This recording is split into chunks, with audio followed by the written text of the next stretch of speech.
ప్రారంభంలో జీవిత అవసరాలు పరిమితంగా ఉండేవి.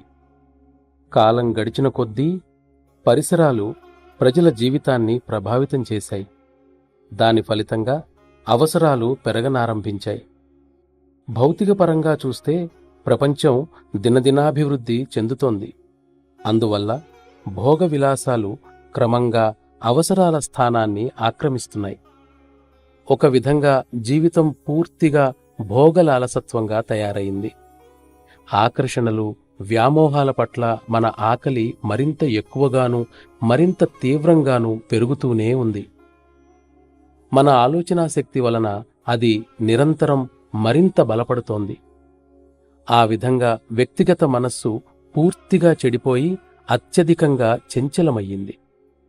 మన ఆలోచనలు, చేతల ప్రభావం వల్ల వ్యక్తిగత మనస్సు యొక్క అధిక చంచలత్వం మరింత పెరిగి తీవ్ర రూపాన్ని దాల్చుతుంది.